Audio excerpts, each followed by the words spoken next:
On my continuing saga of stories of World War II from veterans and people I've met, this one takes a little background. The airborne forces, you do parachute drop guys, was in its infancy and came into being during World War II. And the basic concept is you can move a mass of people and appear pretty much anywhere you want, all at one time with no warning. And generally, how they were used is they would fly behind the enemy lines and drop and secure an objective, what they're trying to take, or hold bridges for advancing armies. So you've got the front lines, and your people are crushing against them, and you would drop your airborne forces back over here, and they would link up. So the enemy's got bad guys in the front, bad guys in the back. They're kind of caught in a pincher. The surprise and the ability to bypass defenses were the advantage of the airborne. The disadvantage is they're lightly armed. Basically, it's what you're carrying: rifle, machine guns, small mortars, and they have limited mobility, limited firepower. And depending on the conditions, especially back then, you could be scattered at nighttime or during winds. And so there's a coordination issue. So the airborne was a very brash way of doing business, but it was effective. And the basic concept is get as much equipment and as much personnel on the ground as fast as possible. You don't just launch 10 planes, you launch 100 planes to throw your paratroopers out. And for the Allied side, the C-47 Dakota airplane, twin-engine plane, was the main aircraft, and I believe it carried 21 combat troops. In an attempt to get more people on the ground faster, the Allies developed the Waco glider. I think it was called the G4. It's a basically one-time use disposable sailplane. And the people on board that did not parachute. They actually flew to the landing zone and landed, jumped out. And how those worked is they were towed into combat by a C-47. There are videos on YouTube that show these aircraft. They show them in flight. I've seen videos where one airplane's towing two of them, which I don't know where they get that power from, but they did. And you'll see videos from the cockpit of the glider, and you can see the tow cable, and then you can see like a communications cable. So they would tow the gliders to the landing zone, the LZ, and the glider guy would reach up on the ceiling and pull this handle, and it would disconnect the cable, and then he'd swoop in and land. Which brings up the question, who flies these things? And it wasn't a regular pilot. It was an infantryman. They would say, hey, Johnson, Morris, Ellis, come over here a second. What? You're going to fly a glider. Okay, what's a glider?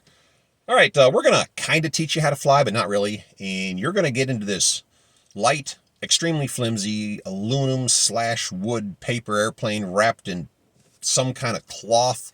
You're going to sit on a bench seat with no seat belt. You might have an airspeed indicator and a piece of string taped onto your windshield that tells you which way the wind's blowing. And we're going to fly you over enemy territory, cut you loose, and you're going to glide down and land in a semi-big open field, you and 30 or 40 other people, at the exact same time. And you're going to land and jump out and go fight the enemy. And they're like, okay, here we go, sign me up. Not the safest job in the world. Oh, try doing it at night. Cutting a glider, getting shot at, in the dark, landing in a black hole somewhere, and you have no lights or you can't see. I don't know how they did it.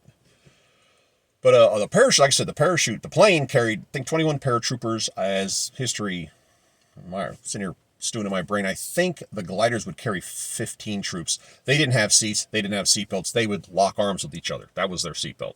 And then they would, there's all kinds of video of these things crashing and flipping and going into trees. It's dangerous business.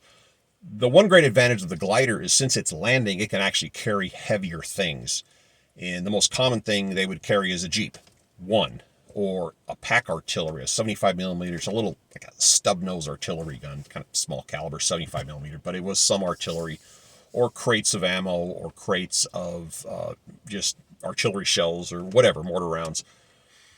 And the way they designed the glider is there was a door on the side. I don't know if it was a spring door or a zipper, and the people would jump out the front.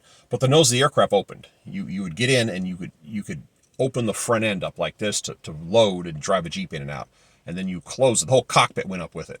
And you latch it on the bottom. So you land, stop, pop it, drive out, do your business, go chase. If you're in a Jeep, you go chase, go find the artillery piece, and try to coordinate. And like I said, these things were disposable. They would mostly get wrecked on landing, and that was it.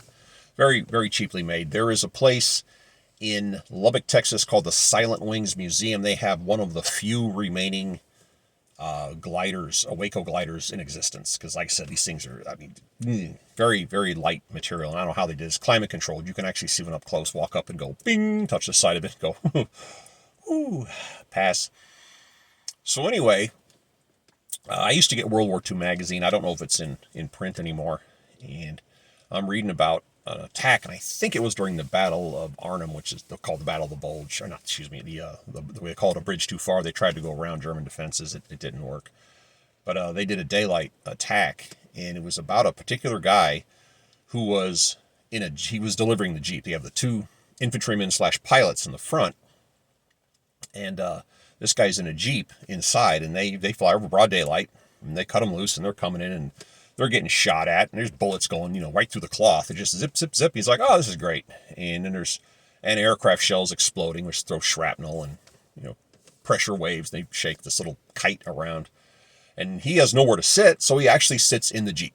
The guy's in the Jeep, sitting there waiting, and they're coming in, they're getting closer, and he's wanting to get out of this thing as fast as he can. So he literally starts the engine because he's ready to go, and he's, and then he puts it in gear. He's like, as soon as we land, they get out, they open the nose, they unconnect, I'm gone. Well, they're coming in, and they're just about to land, and either an anti-aircraft shell or an artillery shell exploded right in front of the aircraft, and a shock wave slammed into the aircraft from below.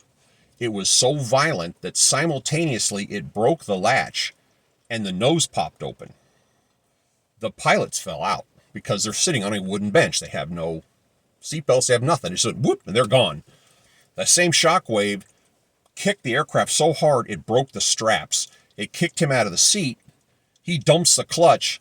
Out the Jeep goes, shoots out the front of the glider, does a 20-foot free fall, lands in a field flat, soft field, and the Jeep's fine. It runs. And the guy's like, huh. He looks, and the glider crashes into some trees. So imagine this. Here comes the glider to land.